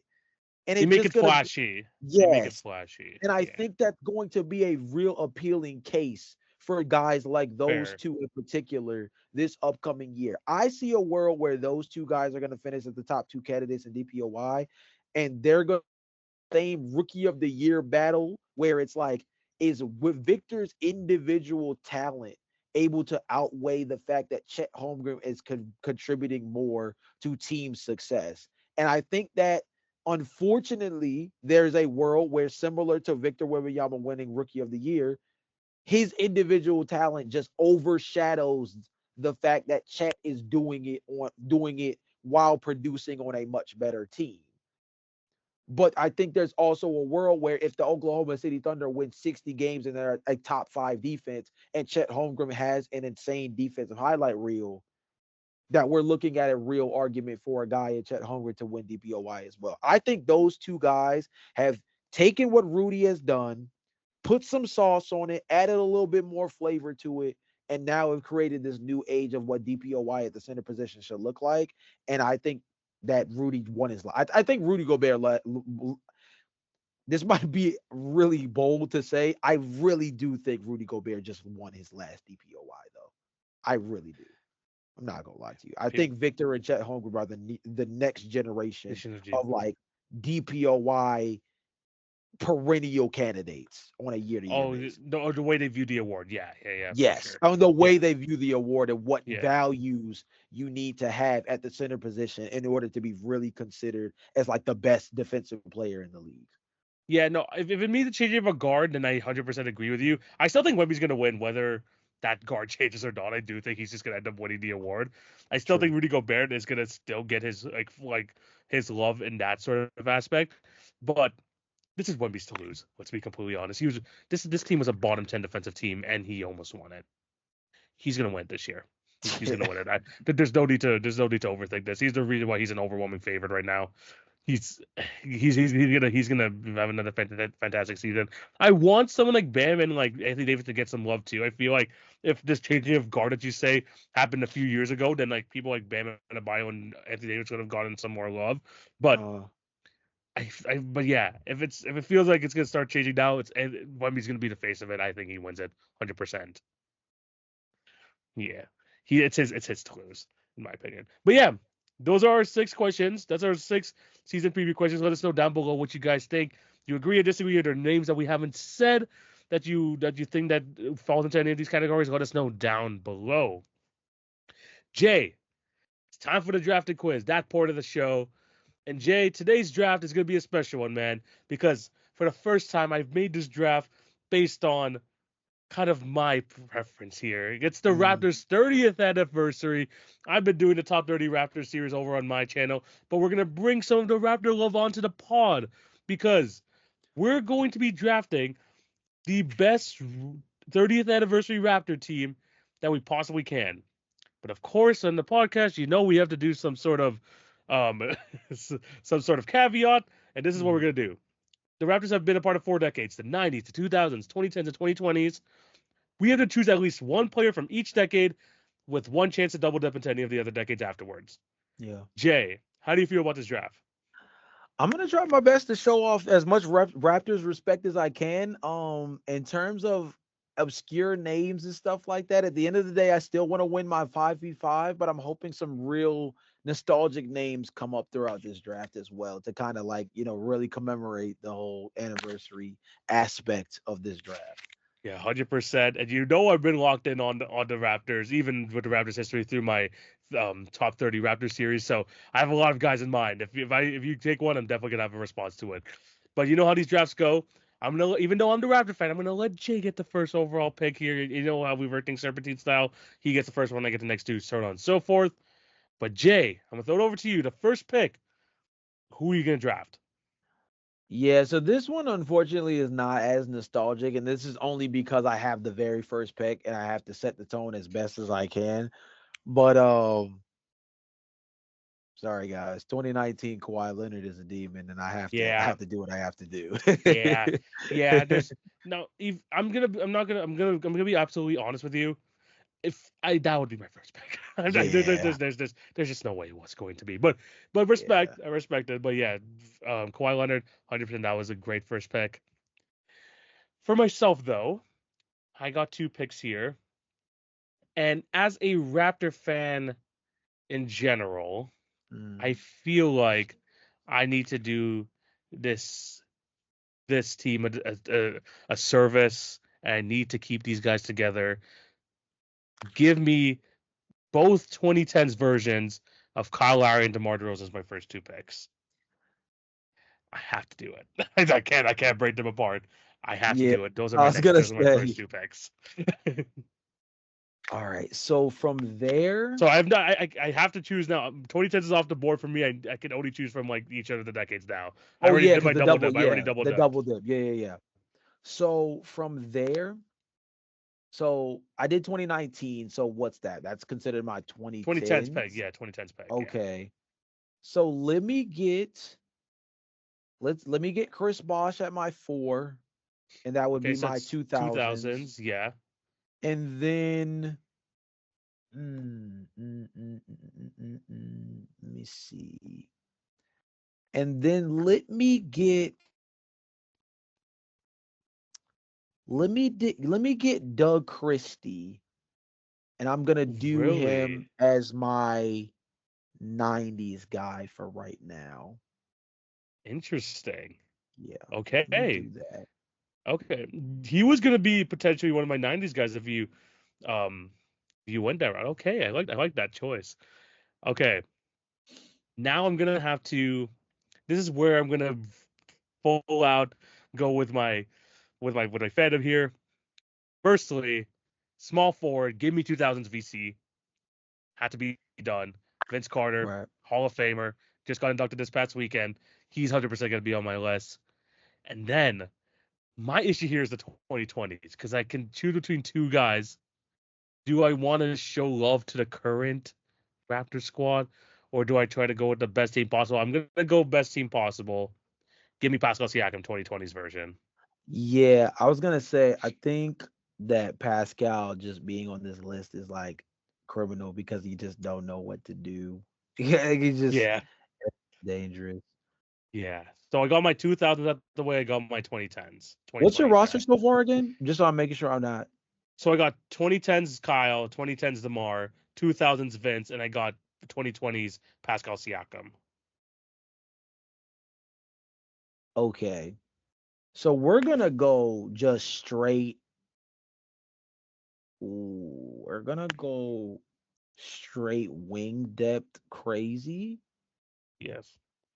No, we're not. No, we're not. We're gonna change this. My last two guys are gonna be Lou Williams, Interesting. and Six man of the year, we will. is this version of him enough to get the job done though? I'm gonna do it because we're gonna show love to the realist. Let me get Mark Gasol at my 5. Okay. Okay, so that's where you're double dipping the 2010s, or is it the 2020s? Oh, 2020s. Yeah, 2020s. 2020s. Okay, yeah, 2020s mark. Okay, got you. All right, that's really good. That's a good team. But for my final pick, I got my 90s left, and I'm glad this is the position I left it in because this guy was a defensive beast for the Raptors. I've talked about this on the Top 30 Raptors series. This guy was going to be a freaking defensive player of the year candidate if he stayed a bit longer for the Raps, but we ended up trading him for Charles Oakley, which again I think the Raptors needed at that time. But I'm going to take 1990s Marcus Camby. I thought about him. He was an interesting name This too. Yeah, this guy was averaging like 3.7 blocks per game as a member of the Raptors, yeah. like in the 90s. So he's gonna be my defensive anchor with a bunch of my current guys. I think that is a perfect spot for my 90s. Okay, I'm liking my team. Am I? You know what? I'm really liking it. But Jay, let me know your team for the 30th anniversary Raptors. So my starting 5 that came out of the 30th anniversary Raptors draft is going to be Lou Williams at the 1, Doug Christie at the 2, Kawhi Leonard at the 3, Chris Bosh at the 4, Mark Gasol at the 5. Okay, like it. This solid team. Like that.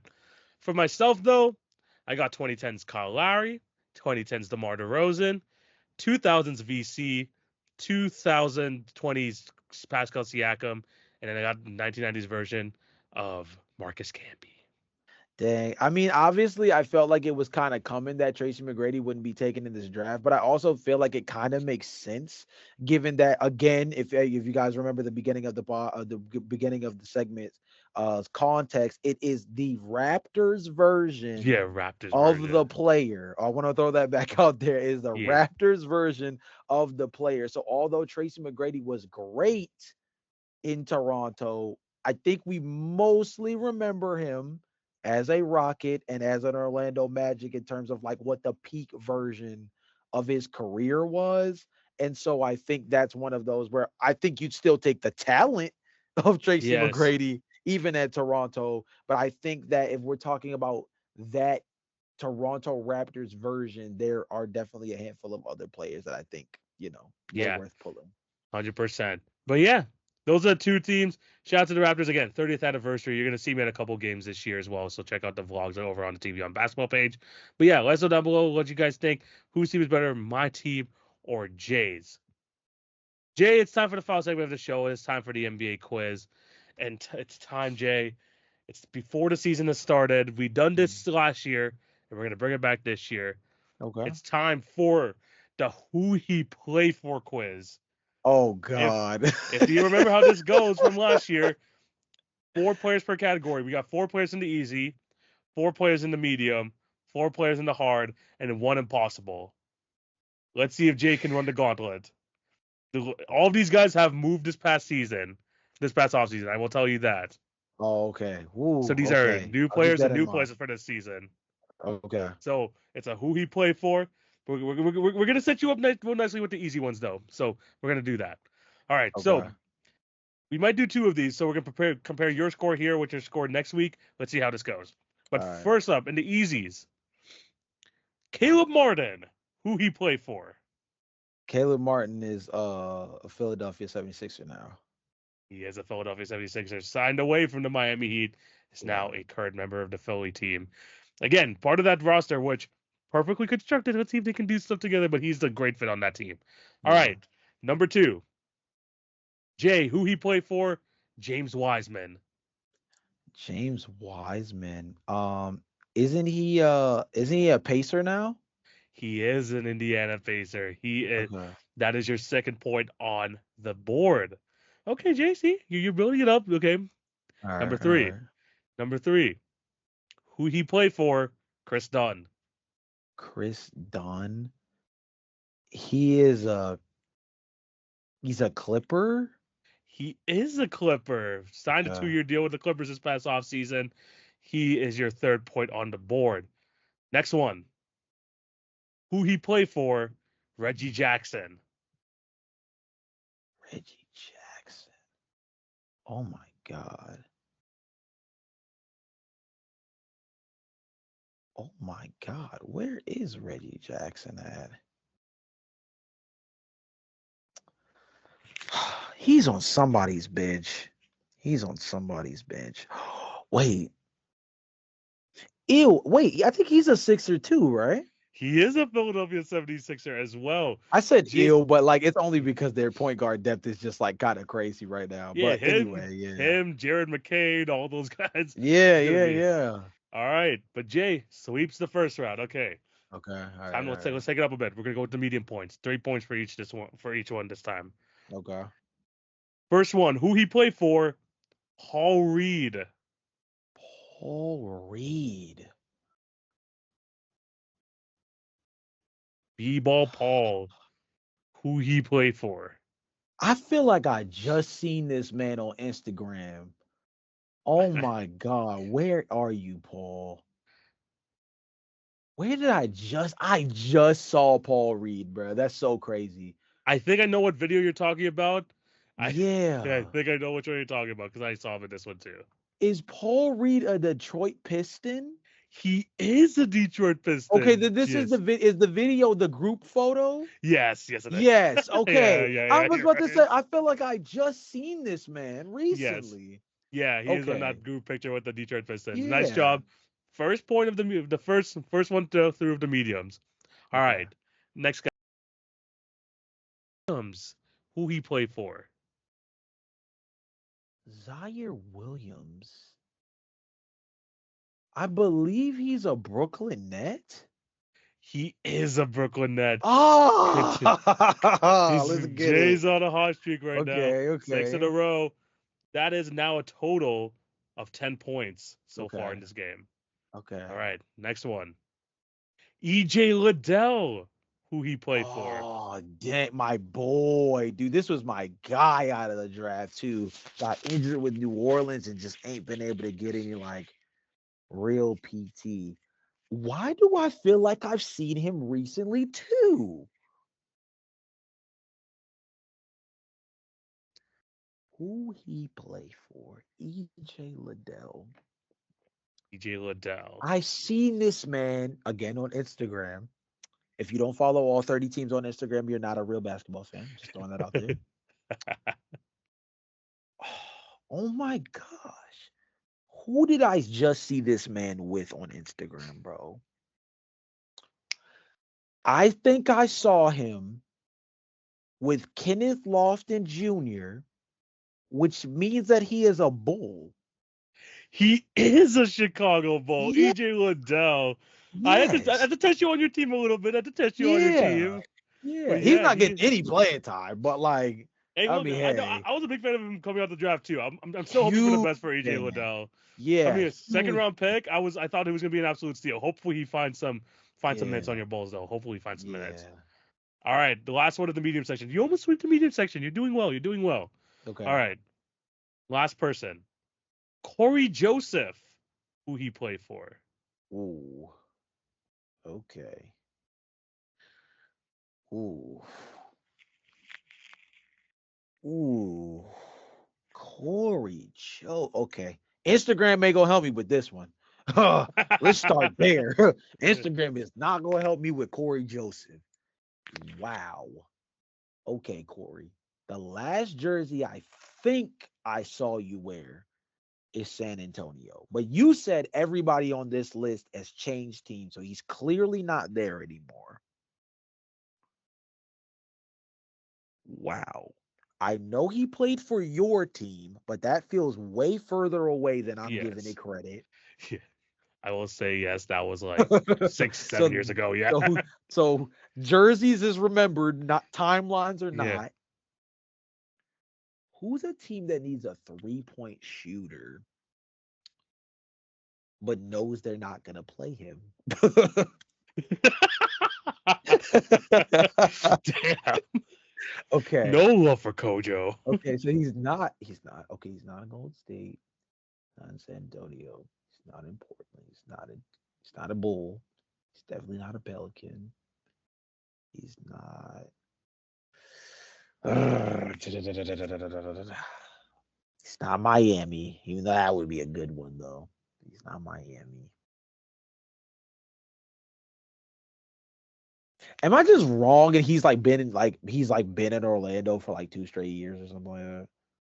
He just joined them, but he is the Oh, Orlando he just Magic. get there? Yeah, he just got there. Oh, okay. Yeah, For he some just reason, got there. he feels like one of those players where he's been in a place for long enough, but you just like don't see him enough, so you're Yeah. just like, oh dang, okay. Yeah, no, he was. I think he was a member of the Warriors last year, funnily enough. But yeah, he Oh, was. okay. Yeah, so yeah, he's Orlando Magic. He swept the first Oh, 2 levels. Let's go. Let's okay, get it. cool. So in total so far, you have 16 points to Okay. to to to run it up. Okay, we're moving on to the hards though. We're in the hard level now. First Okay. guy. Lock in, lock in, lock in, First lock guy. in. Devonte Graham, who he played for. Oh my God, Devontae, I see your face, but I'm not seeing your jersey, and that's making me mad. Devontae, where the heck are you? Devontae, you're not okay. Lock in, lock in. You're not on the team that you last were at. So you're not in Charlotte and you're not a San Antonio. Wait, no, no. You're not a Pelican. You're not a Charlotte Hornet.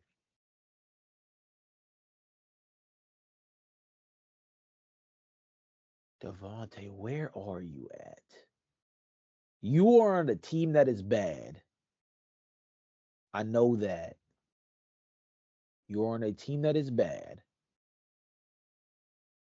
Given that this is the hard section, you probably are also on a team that has way more guard depth than necessary because like Devontae Graham would be like the backup point guard to like any team automatically. Like if the team like guard Yeah, depth is decent. you could say that. Like that's a respect to Devontae. Yeah, Like he's fair, good enough fair. that he should at Yeah, least be a backup point guard on yeah, most teams. yeah. So if this is the hard section, he's on a team where he's not like solidified as like the backup point guard on the team. Hmm. But what team comes up as that squad though? He's not a Washington, even though that wouldn't be a point guard team. That's more like a wing team. The only point guard team I could think of is like Portland. You are correct. It is the Oh, Portland Trailblazers. yeah, that's the only team I could. Well, them in Orlando, but I know Orlando doesn't have him. Yeah, but yeah, Devontae Graham, new Portland Trailblazer, very very nice. All right, next guy on the list, Okay. Lonnie Walker the fourth. Who he played for? Oh no, this was easy. He's well, I mean, okay. If you want to cheat, he plays for Maine, but technically he is a Boston Celtic. He is a Boston Celtic. Yeah, you're correct. Yes, Yeah. This one I think I is a cheat code. I think if Lonnie Walker gets to play on the big team, he might actually be kind of like low-key solid for them. That he that could could be be. kind of dope. He That could could be be, kind of man. dope. He could be. I just saw him when I was watching the game versus the Raptors versus Celtics yesterday. I saw him in the freaking like national anthem line. I'm like, oh shoot, he's actually Yeah. like he got promoted. Nice. Okay, but yeah, Lonnie Walker is on the Celtics. Next player on the list, Cody Zeller, who he played for. Oof. I don't like Zell. I don't like him. He's not my You don't. favorite. He is not my favorite. He's gotten many jokes on the show. Yes. He has. He's gotten many strays on the show. I will admit. I'm sorry. I'm sorry, Zell. I'll tell the truth. You have gotten many astray. But that makes me feel more obligated to know what team you're on. But what's crazy is I don't know what team you're on. So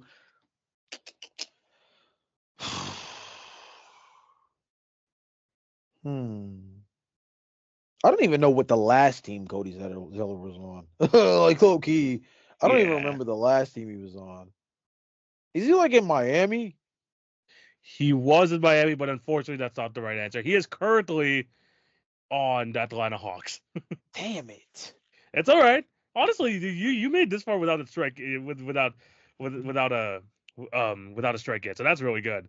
But one more guy here in the hard section before we move on to impossible. Okay. Okay. Malachi Flynn, who he played for, the man who scored a 50-point game last year.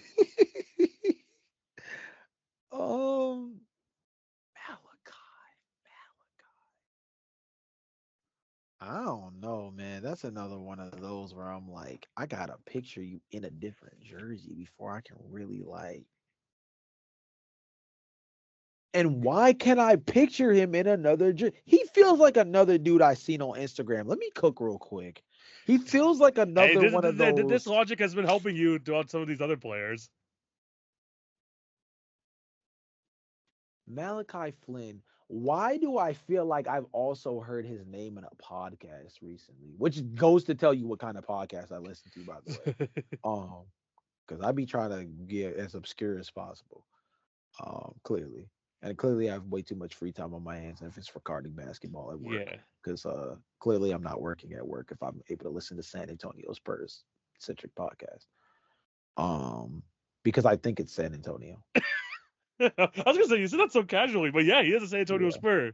Yeah, Yeah. Malachi Flynn on the San Antonio Spurs, very nice. So far, only one strike, Jay, and that gives you to a total of 34 points.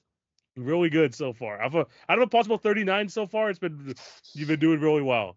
But Man, Jay, Cody Zeller, man. Come on. Cody Zeller. But We're an here's the impossible. impossible. Here's the impossible one though. All right. This impossible one has got some Hail Marys in the past. Yeah, yeah, Let's see if we yeah, can for get these in sure. the past. For Let's see. sure. Let's see if you can get it this year. The Okay. impossible for 10 points. Okay. Welcome back to the league, Scala BC Air. What team have you joined? Oh, Who he played for? that's a freaking pull.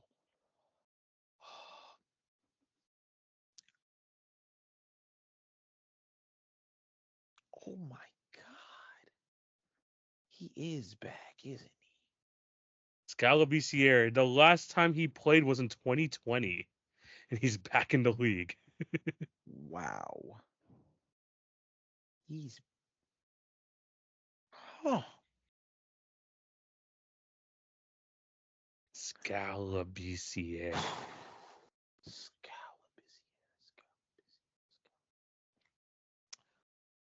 Oh my God, that's such a poor TV. God damn Yeah. it. For the people at home, can you just describe Scalabiciere? Because this guy, like in draft theoreticals, this was like a draft theoretical darling once upon a time. I think people Yeah. don't understand. This Like guy was this a top 5 dude, high school prospect. he was supposed to be a dude. Yes. Oh my gosh. Scalabiciere. Where the hell does this dude play? Okay, lock in. Okay, you're not a Piston. You're not a Hornet. You're not a Hawk. You're not a Heat. You're not a Bull. You're not a Milwaukee Buck. You're not a Clipper. You're damn sure not a Laker. You are not a Sun. You're not a Sixer. You're not a Raptor. You're not a Blazer. I think. You're definitely not a Warrior. I just listened to a Golden State Warrior podcast today. They're not a Warrior. I mean, then again, what a Golden State Warrior podcast we talking about Scalabus here? I don't know. That's debatable. Oh my God. I'm narrowing down the list and I'm still like stuck because I know there's more teams. Okay, you're not a Magic. How many more teams do I have that I'm not thinking of? You're not a Spur. You're not a Piston. You're not a Hornet. If I didn't already say that. You're not a Buck. You're not a Celtic. Is he a King? Scalabiciere is back on the Sacramento Kings. Back Oh on the my God. Sacramento Let's Kings. go. Scalabiciere on an Exhibit 10 Yes. deal to the team that Yes. drafted him. You love to see nostalgia. Yes. Yes. Honestly, you want to know what's funny? The reason why I got to the Kings, obviously, besides the fact that I eliminated like 22 teams on Yeah. pod, but the other reason why was I was actually trying to think what teams have already had, like what teams have Scalabus already been on. Yeah. Because I figured the only team that was I figured only teams, and this is no offense to him or Yeah. anything, but only teams that have drafted him in the past, I thought were going to genuinely give him a chance because I think his skill set, even to this day, is still kind of a unique fit, even in this version of the NBA. Yeah. It's not really like it's not going to be seamless for them at the wing position, but they clearly need wing depth. Obviously, at the end of the day, an Exhibit 10 is Exhibit 10, though. So, I mean, Yeah. gotta play it as it is. But shout out Scal, man. That dude, that was a dude that I thought was gonna be cold. I thought he was gonna be cold. Yes, sir. Yeah. But Scalabiciere, back Oh, to the let's place where it go. began with the Sacramento Kings. Let me 44 total points for Jay on go. this run out of a possible 49. Damn good percentage, Jay. Damn good percentage. I applaud you for this Woo. one. Who knows? Next episode, we might have another group of guys for you. Let's see if you can do better than this one. But you basically only got one wrong, so that was very nice. Very nice Yeah, I'm run. gonna have to familiarize myself with Cody Zeller's game now, apparently. Cause golly, man, he's over here blowing my perfect scores. 100%. But yeah, there you go, guys. That's the quiz. We're gonna hopefully do one more of these before the season starts, but we'll have to wait and see. Let me know down below what other quizzes you do want to see as well. Jay, we've reached another end of a fantastic episode. Thank you guys for watching. What do you have to tell these beautiful people before we sign out? I'm so glad that the WNBA finals is going the way that it is, and I'm enjoying every second of it. I've actually been looking down at my phone every like couple of seconds here and there because the game has been Yeah. actively playing as of when we're recording this podcast. Also, I'm just so excited that the NBA season is coming around the corner. The fact that it's so close, is really exciting because this is another full season of being able to cover the league on the Hit Your Free Throws pod, and a lot of unique stuff is going to come with that, especially with the fact that this is just another year filled with parody, filled with questions that need answers, and filled with a lot of different storylines across the league. This is another one of those seasons. TV and me have been so lucky over the last 2 years to be able to cover a league that feels as open as it's ever been compared to, seasons past where we both have had podcasts on our own and have had to cover a league where it seemed like the inevitable was coming down the pipeline, right? Yeah. These last 2 to 3 years have been very obscure, where you can really, you know, enjoy watching all 30 teams because there's something you can pull out of it, even if not all 30 teams are playing for a championship. And that's been really exciting. So I think another interesting year watch NBA basketball is going to be around the corner, and that means there's a lot of really great content that's going to come with that. 100%. It's going to be another great season. We're almost done with the season preview, guys, and we're going to be starting to talk about real NBA basketball pretty soon. So we can't wait for that. Make sure you lock into the Hit Your Free This podcast for all of this stuff, even for the season preview stuff. We have a lot of stuff still coming for you very soon. We have the daily NBA picks challenge. That's gonna come back into your feeds very soon as well. So it's gonna be an awesome season coming up. But yeah, thank you guys for watching and listening. Thank you guys for all the support. Make sure you check out all our links down in the description below. But yeah, this is the end of today's episode. Thank you guys for watching. Hope you all have a fantastic day. This is TV. This is Jay. We're signing out. Peace.